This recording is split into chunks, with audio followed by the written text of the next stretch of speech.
What's going on, everybody? Welcome back to the channel, and we are taking our daily look at Terra Luna Classic. Now, there is a new proposal, and what's going on with this 1.2% burn?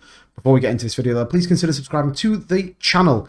It's definitely worthwhile. We talk about Terra Luna and all other crypto projects live on the show. We also stream every night from 9 PM GMT, so come and check it out.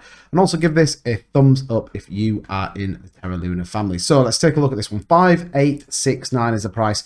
Volume is actually down today. 540 billion, down 4.89%. Now the market is in real turmoil at the minute. It doesn't know if it wants to kind of move upwards or if we want to see this real continuation of downward trending. Now what we're seeing with Luna Classic though is we are moving sideways. I think people are excited about the burn proposals and what's coming, and at the same time we kind of see videos and people talking about the fact they're not being implemented, which we've talked about on this show as well, is where we've got non-automatic implementations. How do they then get put into the blockchain, and ultimately the end goal to reduce the supply of Luna Classic. So we did get this tweet earlier. Raider70, hi everyone, I'm a member of the Terra Rebels development team that has been formed from a group of community devs and developers to take over maintenance of the Terra Classic codebase. You can verify that here on GitHub. I'm responsible for dev team management coordination. I've only just been made aware of the server and channel. I wanted to give you an update for activities as follows. Proposal 3568, which is the 1.2% burn tax on every transaction. This has been coded and tested in a local dev test environment. It needs further testing on testnet. So pretty big. So we have this development team, this bunch of community-based coders and developers that are going to take over this blockchain. We have talked about this on a number of videos where the community is taking over this blockchain, which I think is really, really interesting. We've seen it with Terra 2.0. That was kind of Duke One's big push. He wanted to launch 2.0 in the hope that that was going to be the most successful one, and equally was kind of going to take it over. What do we do? Sorry, excuse me. What we do see though is the price is tanked, the volume's not there because people aren't interested. You can see on the technicals, it is in a huge, strong sell right now. So we've got this proposal 3568, 1.2% burn on every transaction. It needed a developer, it needed a coder. Well, what we've got here is people saying that it's going to be implemented. So that is huge news that we could see this 1.2% burn. When we go over to the governance wallet, excuse me, let me just bring the 1.2% burn up.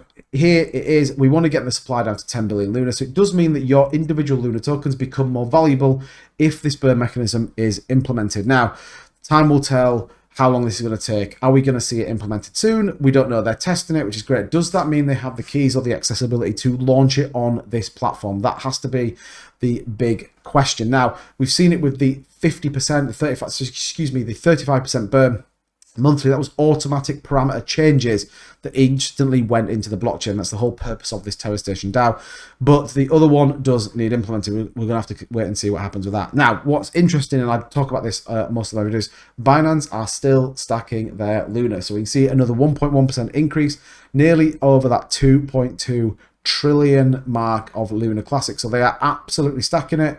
For what reason, we don't know. Now, lots of people are talking about whether Binance should do a big burn.